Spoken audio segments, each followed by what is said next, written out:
Selamat pagi untuk kita semua. Assalamualaikum warahmatullahi wabarakatuh.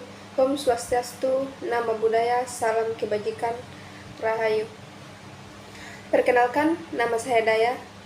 Di sini saya akan membahas tentang pendidikan sebagai kapital budaya dalam mata kuliah Sosiologi Pendidikan, dosen pengampu Pak Sony Junaidi.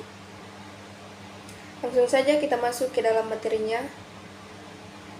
Latar belakang, dalam era globalisasi saat ini, kita tidak dapat melihat sekaligus merasakan semakin ketatnya persaingan untuk mendapatkan pekerjaan.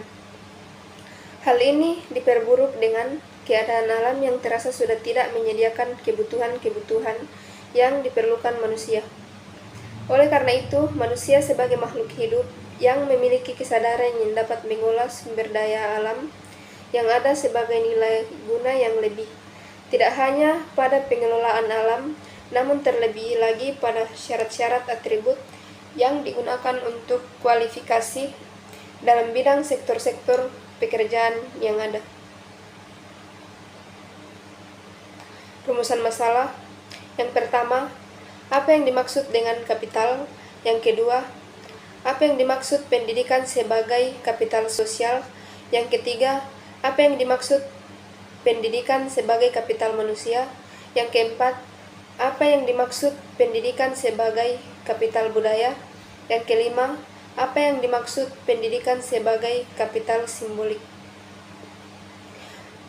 Tujuan.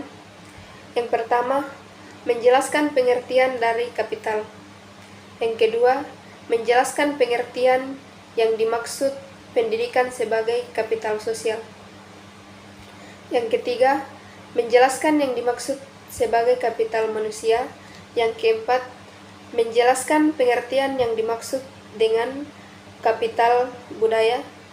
Yang kelima, menjelaskan yang dimaksud pendidikan sebagai kapital simbolik.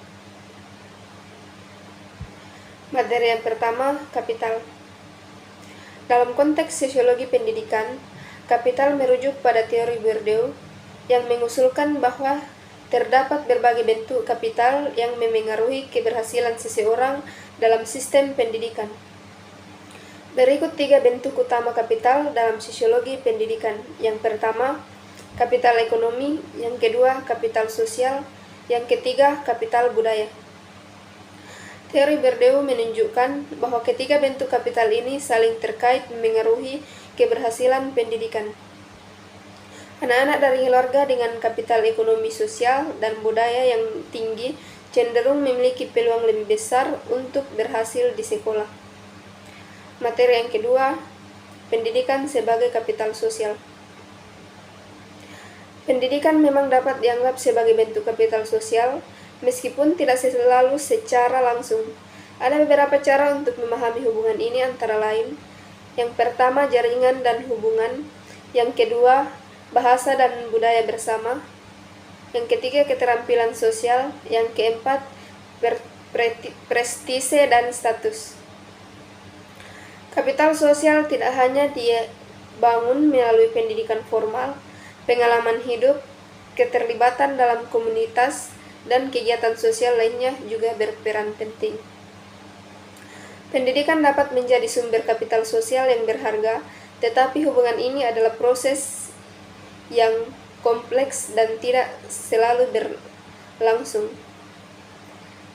Keberhasilan pendidikan dalam membangun kapital sosial tergantung pada banyak faktor, termasuk kualitas pendidikan, jaringan sosial yang terbentuk, dan keterampilan sosial yang dikembangkan. Materi yang ketiga, pendidikan sebagai kapital manusia. Pendidikan dianggap sebagai bentuk kapital manusia karena pendidikan meningkatkan kemampuan, pengetahuan, dan keterampilan seseorang yang pada akhirnya meninggalkan produktivitas dan nilai ekonomi mereka. Pengetahuan dan keterampilan yang diperlukan untuk bekerja secara efektif ini memungkinkan seseorang untuk menghasilkan lebih banyak barang dan jasa sehingga meningkatkan produktivitas ekonomi. Perlu diingat, kapital manusia tidak hanya dibangun melalui pendidikan formal, pelatihan kerja, pengalaman kerja, dan pembelajaran informal juga berperan penting dalam peningkatan produktivitas dan nilai ekonomi seseorang. Kapital manusia merupakan investasi yang sangat penting bagi individu dan masyarakat. Materi yang keempat, pendidikan sebagai kapital budaya. Pendidikan sebagai kapital budaya berarti budaya pendidikan memberikan seseorang pengetahuan, keterampilan, dan nilai yang diakui dan dihargai dalam masyarakat. Ini termasuk keterampilan kultural, selera dan preferensi, simbol, dan status. Pendidikan merupakan bentuk kapital budaya yang penting karena memberikan seseorang pengetahuan, keterampilan, dan nilai yang diakui dan dihargai dalam masyarakat. Ini dapat memberikan keunggulan dalam perlu pendidikan formal, pekerjaan, dan kehidupan sosial. Perlu diingat bahwa kapital budaya tidak hanya diperoleh melalui pendidikan formal. Pengalaman hidup, keterlibatan dan komunitas, dan kegiatan sosial lainnya juga berperan penting dalam membentuk kapital budaya seseorang. Kapital budaya dapat menjadi sumber ketidaksetaraan dalam masyarakat karena orang-orang dari latar belakang sosial, ekonomi yang berbeda memiliki akses yang tidak sama terhadap kapital budaya. Materi yang kelima, pendidikan sebagai kapital simbolik. Pendidikan sebagai kapital simbolik berarti bahwa pendidikan memberikan seseorang simbol status yang diakui dan dihargai dalam masyarakat. Penting untuk dicatat bahwa kapital simbolik dapat menjadi sumber ketidaksetaraan dalam masyarakat karena orang-orang dari latar belakang sosial ekonomi yang berada memiliki akses yang tidak sama terhadap simbol status. Kapital simbolik juga dapat berubah seiring waktu. Simbol status yang dihargai dalam satu budaya atau periode waktu mungkin tidak dihargai dalam budaya atau periode waktu lainnya.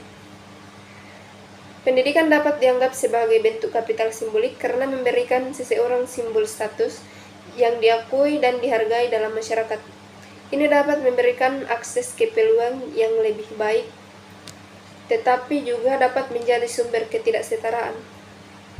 Perlu diingat, kapital simbolik adalah konsep yang kompleks dan tidak selalu mudah diukur. Kapital simbolik dapat berubah seiring waktu dan tergantung pada konteks budaya. Kesimpulan, merujuk pada apa yang dijelaskan oleh Damsar bahwa pengembangan makna kapital dalam kajian sosiologi pendidikan lebih bermakna pada surplus non-bendawi. Kapital yang dilahirkan oleh pendidikan tersebut berkembang dalam bentuk dan dimensi seperti kapital manusia, kapital sosial, kapital budaya, dan kapital simbolik. Misalnya kapital budaya itu seperti jasa, pengetahuan, kode budaya, cara berbicara, dan sebagainya. Terkait dengan cara pembawaan dan cara bergaul yang menentukan kedudukan sosial tertentu. Dan kapital simbolik merupakan kekuasaan simbolik dalam bentuk pengakuan sosial oleh kelompok baik secara institusional maupun tidak, misalnya jabatan, vertise, dan nama besar. Ini saja paparan dari saya. Kurang lebihnya mohon dimaafkan. Rahayu dan terima kasih.